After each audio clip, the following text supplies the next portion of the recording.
Muy buenas tardes a todos, sean bienvenidos nuevamente.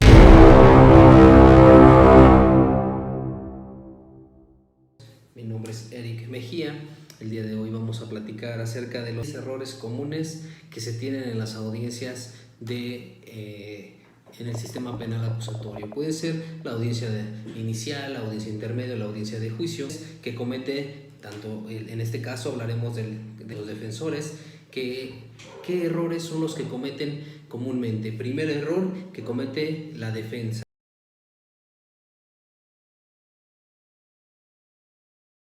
Primero, confunde precisamente la defensa el control de la detención, no alcanza a identificar cuando una audiencia se lleva por control de la detención o por cumplimiento de orden de aprehensión. Son dos hipótesis y dos situaciones diferentes en las cuales debe de tomar en consideración algo muy importante. El control de la detención se refiere precisamente a una detención en flagrancia en hipótesis del 146 en el 16 constitucional. Sin embargo, en lo que nos habla el artículo 16, y repito, y el 146, pues nos habla de unas hipótesis de flagrancia o en su momento caso urgente, que es detenido de manera inmediatamente después, según una persecución, que eso lo hablaremos después. Entonces el primer error es que se confunde. ¿Por qué se confunde el defensor? Porque piensa que cuando es un cumplimiento de orden de aprehensión, dice que lo detuvieron cuando estaba de manera ilegal, que lo detuvieron porque lo amenazaron de no sé qué, que lo detuvieron porque estaba borracho. Eso no tiene nada que ver. Si la detención, lo primero que tenemos que revisar es que si la audiencia que nosotros vamos a llevar es de control o es por cumplimiento de orden de aprehensión. Entonces el primer error es ese, porque la defensa se pone a debatir situaciones que no competen precisamente a la audiencia y por supuesto eso demerita la credibilidad del juez y obviamente pues lleva una vinculación a proceso. Error número 2.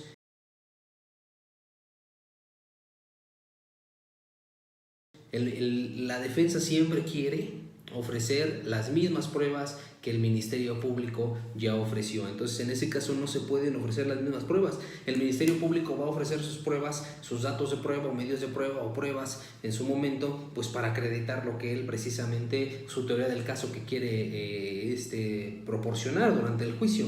Esa teoría del caso pues la va a acreditar con todos sus medios de prueba o datos de prueba que él proporcione. Sin embargo, la defensa debe de tener sus propias pruebas para crear su propia teoría del caso y sustentar su teoría del caso con todos esos datos de prueba que va a ofrecer o medios de prueba o en su caso son pruebas. Entonces el segundo error, por favor consigan sus propias pruebas, hay que conseguirlas todos los defensores y no llevarnos únicamente las pruebas que el Ministerio Público nos está atendiendo.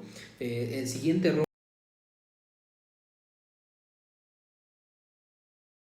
El siguiente error, tenemos que poner atención en las numerales 360 y el 361 del Código Nacional, que nos habla precisamente de la facultad de abstención. Los familiares, todos los familiares, y el mismo artículo 360 y 361, en una ocasión diversa hablaremos de ese artículo en particular, pero nos habla precisamente que los familiares deben y pueden abstenerse a declarar en contra de su familiar. Es decir, si está el imputado y está su esposa, no es obligación. No es su obligación que declare en contra de él, lo sustenta más bien el artículo 360 y 361 del Código Nacional de Procedimientos Penales. Bajo ese sentido, entonces, nosotros podemos agarrarnos de ahí como defensores, pues precisamente que si se le hizo saber su facultad de abstención a esta persona o no se le hizo saber su facultad de abstención, y con eso el testimonio pues está completamente viciado, ¿no? Entonces ya no se tiene en consideración el juez para valorar ese testimonio, y si es un testimonio presencial, es un testigo presencial, pues obviamente eso nos va a beneficiar bastante. El siguiente error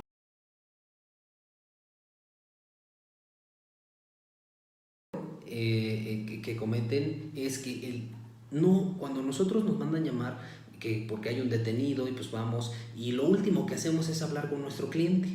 Entonces lo que hay que hacer primeramente pues es obviamente hablar con el cliente para preguntarle cómo sucedieron las cosas y crear una teoría del caso, y que después de esa teoría del caso ver qué medios o qué, en este caso, datos de prueba vamos a ofrecer para una duplicidad en la vinculación al proceso, ¿sí? Entonces es sumamente importante que nosotros sepamos qué teoría del caso es la que vamos a tener y que vamos a manejar. Entonces la mayoría de los defensores, ¿qué es lo que pasa? Pues no platican con su cliente y no tienen una teoría del caso, simplemente llegan a la audiencia e intentan desvirtuar lo que el Ministerio Público le está imputando y pues obviamente eso no genera convicción en el juzgador. Hay que tener esa convicción en el juzgador. Entonces hay que platicar con el cliente y crear nuestra teoría del caso, 1, y 2, llevar los testigos para poder acreditar nuestra teoría del caso, no la del Ministerio Público.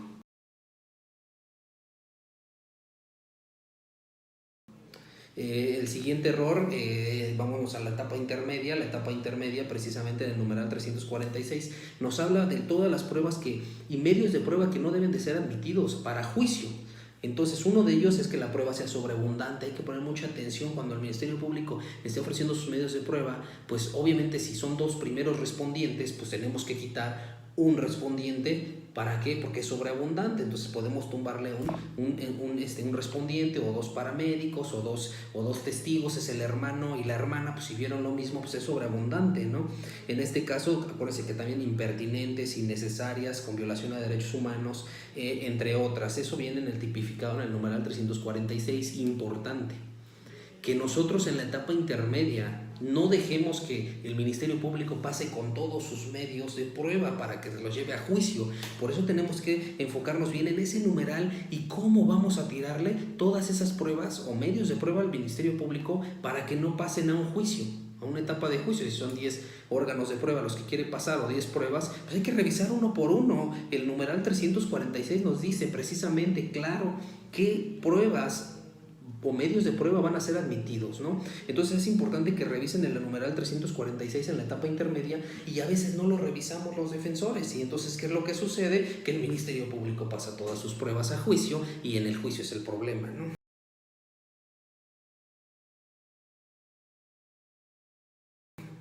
Otro error que también precisamente tenemos son con los alegatos de apertura. Los alegatos de apertura, acuérdense que es una promesa que hace la defensa y que debe de cumplir durante el desarrollo de un juicio. Normalmente los alegatos de apertura tienen que ver con la teoría del caso inicial, desde que inicia el juicio, desde que inicia la detención del imputado, pero a veces pues no se puede porque son defensores diversos, pero cuando ya estamos nosotros con los alegatos de apertura en la etapa de juicio oral, es muy importante que nosotros tengamos ya creados nuestros alegatos, la promesa y qué voy a cubrir, qué voy a cumplir y con qué y cómo lo voy a cumplir. Pues con todos los órganos de prueba que van a desahogar ante su señoría, pero debo de tener una teoría del caso lógica. Acuérdense de los componentes de la teoría del caso: fáctico, jurídico, probatorio. Entonces, ¿con qué lo voy a probar? ¿Qué hecho voy a probar? Y debe de controvertir o contradecir lo que me está imputando el Ministerio Público. Entonces hay que crear bien esos alegatos de apertura porque son lo que el juez ve, dice, ok, el Ministerio Público promete esto y la defensa promete esto. Entonces durante el juicio entran los dos así, pero durante el juicio uno sube más que el otro. ¿Por qué? Porque tiene más órganos de prueba o porque tiene más convicción. El juez también tiene esa libre valoración de la prueba. Entonces por eso hay que hacerlo.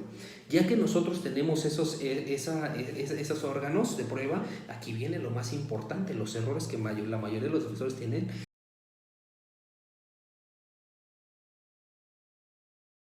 Es las reglas del interrogatorio y contrainterrogatorio.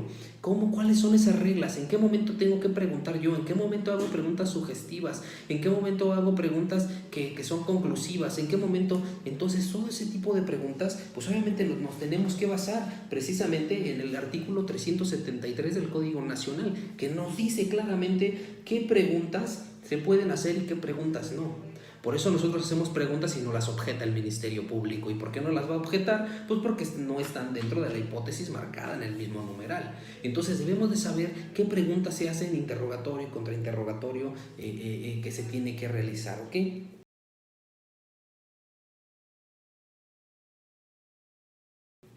Otra situación es cómo voy a utilizar esas técnicas de litigación. Otro error común. 1. Refresco de memoria o apoyo de memoria, evidenciar contradicción y superar contradicción. Si no sabemos utilizar esas 3 cosas y en los momentos necesarios, pues por eso también estamos en un grande error.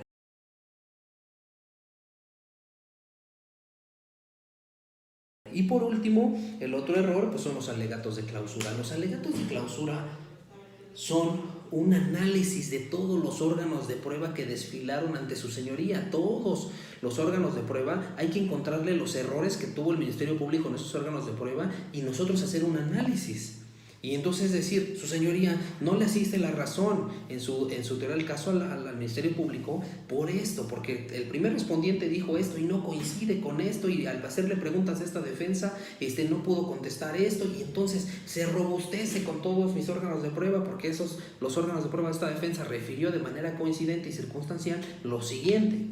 O sea, es un análisis precisamente de todos y cada uno de los órganos de prueba que desfilaron ante su señoría. Entonces, esos son los 10 errores más comunes que ahora sí que pasan, ¿no? en las audiencias de juicio oral, también en la intermedia y también en las primeras etapas. No olviden visitar nuestro canal de YouTube, no olviden también dar like y compartir nuestro video.